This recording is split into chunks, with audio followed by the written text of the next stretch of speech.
Saudara, rekan-rekan mahasiswa di mana saja Anda berada, sesuai dengan judul dari video saya yang kedua ini, yaitu mengenai metode penelitian hukum. Nah, bagi adik-adik mahasiswa atau rekan mahasiswa di mana saja Anda berada, yang saat ini sedang berjuang untuk membuat suatu karya ilmiah atau skripsi untuk tugas akhir dari mata kuliah dan sebagai persyaratan untuk meraih gelar sarjana hukum di universitas atau perguruan tinggi di mana saja Anda berada. Kali ini sesuai dengan janji saya, maka saya akan memberikan bagaimana cara menyusun suatu metodologi penelitian yang baik dan benar. Oke, selamat mengikuti.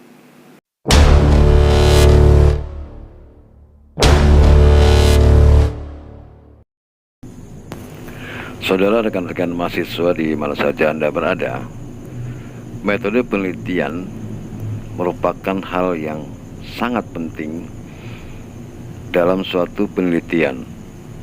Artinya segala gerak dan aktivitas seorang peneliti ini akan tercermin di dalam metode penelitian.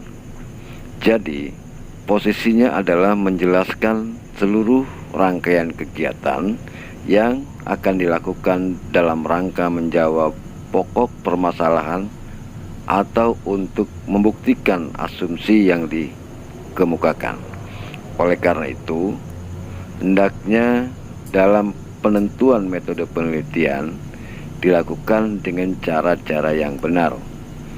Tidak hanya sekedar mencontoh pada penelitian mahasiswa sebelumnya yang bisa saja isu hukum dan fokus masalahnya akan berbeda.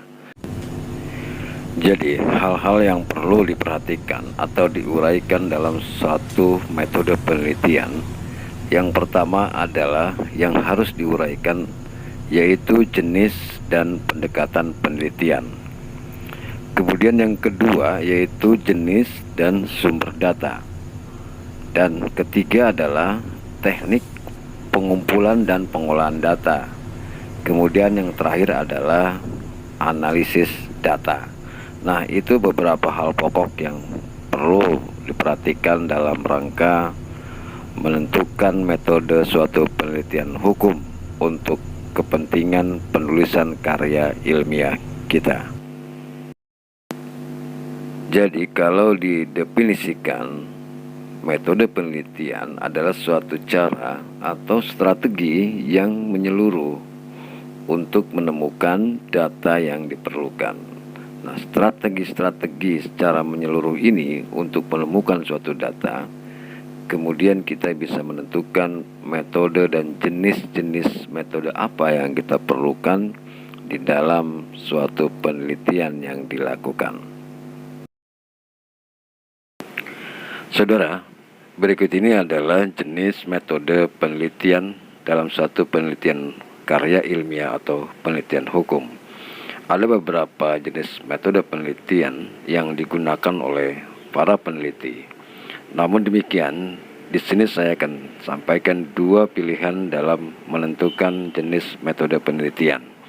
Yang pertama adalah penelitian hukum normatif dan yang kedua adalah penelitian hukum empiris. Nah, penelitian hukum normatif adalah penelitian hukum yang berfokus pada kaidah-kaidah atau asas dalam arti hukum dikonsepkan sebagai norma atau kaidah yang bersumber dari peraturan perundang-undangan.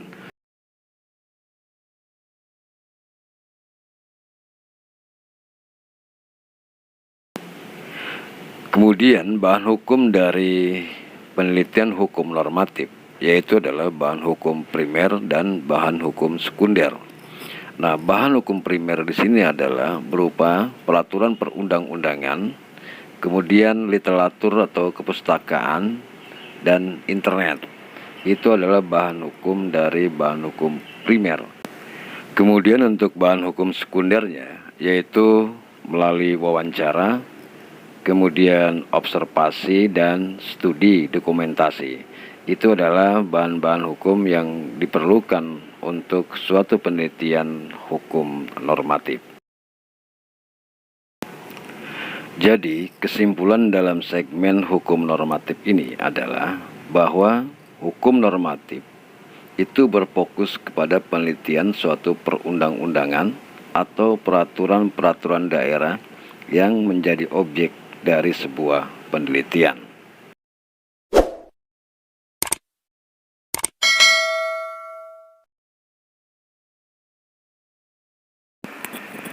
Oke, untuk segmen kedua ini yaitu mengenai penelitian hukum empiris. Penelitian hukum empiris adalah penelitian yang sering disebut juga dengan penelitian sosiologis empiris. Artinya, penelitian hukum yang banyak dilakukan di lapangan, yaitu dengan mengkaji berlakunya hukum di dalam suatu masyarakat.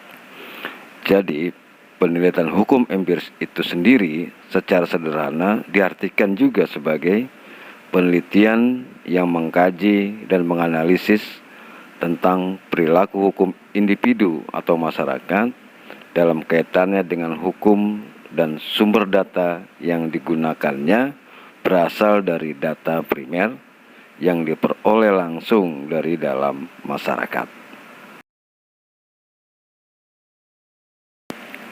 Saudara, dalam bahan hukum primer dari penelitian yuridis empiris atau sosiologis empiris adalah satu wawancara, kemudian observasi, studi dokumentasi, literatur atau karya-karya ilmiah.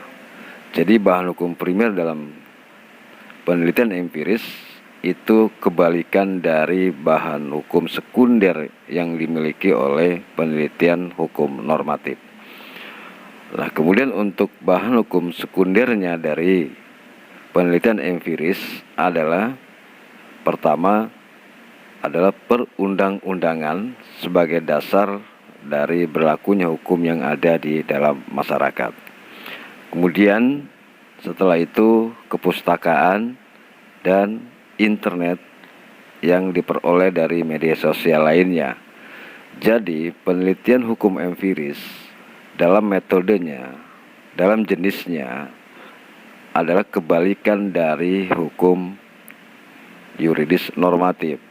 Artinya bahwa di dalam hukum yuridis normatif, hukum primernya itu adalah perundang-undangan, tapi dalam hukum penelitian hukum yuridis empiris, maka primernya itu adalah wawancara dan lain-lain. Kemudian hukum sekundernya baru mengacu kepada peraturan perundang-undangan.